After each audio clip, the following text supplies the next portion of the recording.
अच्छा जी, income from business जो है उससे रिलेटेड एक सेक्शन है, डिडक्शंस नॉट अलाउड, सेक्शन 21।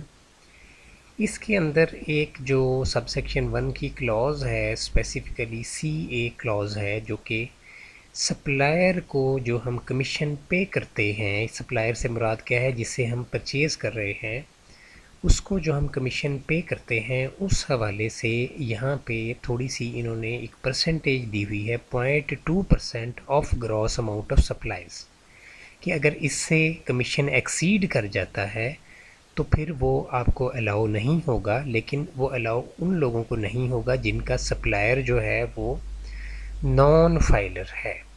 ठीक है जी, ये बात याद रखिए कि यहाँ पे दो कंडीशंस मेंशन्ड हैं, लोग इसको कंफ्यूज कर लेते हैं। पहली कंडीशन ये है कि कमीशन जो आपने पे किया है या आपके ऊपर पेएबल है, वो एक्सीड कर रहा है 0.2% of gross amount of supplies से, तो वो कमीशन आपको इस सूरत में डिसअलाउ किया जाएगा अगर आपका सप्लायर जो है जिससे आप परचेज़ कर रहे हैं वो नॉन फाइलर है तो।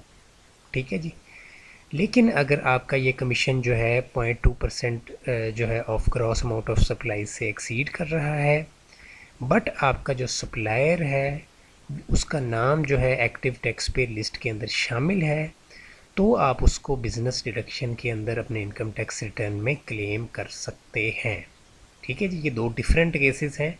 इसमें सप्लायर जो है उसका डिपेंड, उसके ऊपर आपका सारा मामला डिपेंड करता है कि वो फाइलर है या नॉन फाइलर है। फाइलर होगा तो आपको फ़ायदा होगा, नॉन फाइलर होगा तो आपको नुकसान होगा। तो ये नॉन फाइलर सप्लायर को बेसिकली बाउंड किया गया है कि नॉन फाइलर सप्लायर से अगर आप सप्लाईज लेते हैं तो उसको आप 0.2% से ज़्यादा कमीशन जो है वो बिज़नेस डिडक्शन के अंदर क्लेम नहीं कर सकते। चाहे आप पे कर रहे हैं उसको, बट आप क्लेम नहीं कर पाएंगे इनकम टैक्स रिटर्न का, जब आप इनकम फ्रॉम बिज़नेस का रिटर्न फाइल करेंगे उसके अंदर। अच्छा, अब ये किन सप्लाईज़ के मतलब है, इसकी जो सप्लाईज़ हैं वो third schedule sales tax act 1990 के अंदर दी गई हैं। मैं आपको थोड़ा सा उसका ओवरव्यू दे देता हूँ ताकि आपको समझ आ जाए। ये डायरेक्टली मैं आ गया हूँ sales tax act 1990, page number 144 आपने खोल लेना है। इसमें देखें ये सीरियल नंबर 50 तक आपने जाना है। 50 सीरियल्स के अंदर मुख्तलिफ आइटम्स हैं, जैसे पहली क्या है, फ्रूट जूसेस हैं, वेजिटेबल जूसेस हैं, आइसक्रीम है, एरेटेड वाटर और बेवरेजेस, ठीक है, और syrups and squashes, cigarettes, toilet soap, detergents, shampoo, toothpaste. आगे मूव कर रहा हूँ मैं। शेविंग क्रीम, ठीक है जी, परफ्यूमरी एंड कॉस्मेटिक्स, टी है, powdery drinks, sorry powder drinks.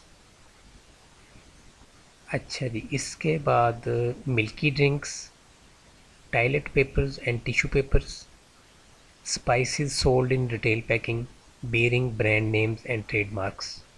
ठीक है, यानी कि ट्रेड नेम के साथ जो ब्रांडेड स्पाइसेस हैं वो जो है वो इसके अंदर फॉल करेंगी, यानी सप्लाईज़ ये आपकी अगर हैं। Shoe polish and shoe cream, ये सारी सप्लाईज़ हैं, यानी ये आप जो है परचेज़ जो कर रहे हैं उससे रिलेटेड है। Cement sold in retail packing, mineral bottle water, उसके बाद house hold electrical goods including air conditioner, refrigerator, deep freezer, television recorder, players. तो ये बहुत सी आइटम्स हैं, ये मैं तकरीबन 37 तक आ गया हूँ। ठीक है, नीचे भी आपको दिखा देता हूँ, कुछ इसमें कुकिंग रेंज वगैरह शामिल हैं, ओवन शामिल है 39 में, फोम शामिल है 40 के अंदर। ठीक है, पेंट्स शामिल हैं, इसमें आप देख लें पिगमेंट कलर हैं, वार्निशेस हैं, गम्स हैं, रेजिन्स हैं, डाइज़ हैं। तो ये जो आपसे रिलेटेड पॉइंट है उसको अच्छी तरह से देख लें। उसके बाद 42 है लुब्रिकेटिंग ऑयल्स हैं, 43 है storage batteries.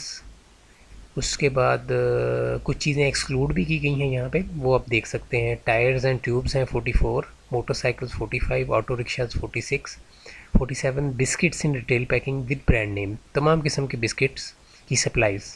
Tiles 48, 49 auto parts in retail packing excluding दो सोल्ड टू ऑटोमोटिव मैन्युफैक्चरर्स और असेंबलर्स। उसके बाद 50 जो है वो ओमिट कर दिया गया था। तो यहाँ पे फोर्थ शेड्यूल आगे स्टार्ट हो गया। तो ये थर्ड शेड्यूल के अंदर ये 50 पॉइंट्स जो हैं ये आपको देखना होंगे। इनके ऊपर ये जो कंडीशन है जो मैंने आपको बताई है, जो कि क्लॉज सी ए है, ये एप्लीकेबल है। ठीक है जी। तो आई होप आपको ये पॉइंट जो है क्लियर हो गया होगा कमीशन से रिलेटेड, और ये कमीशन सप्लाईज़ जो आप लेते हैं, परचेज़ जो आप करते हैं, उससे रिलेटेड है।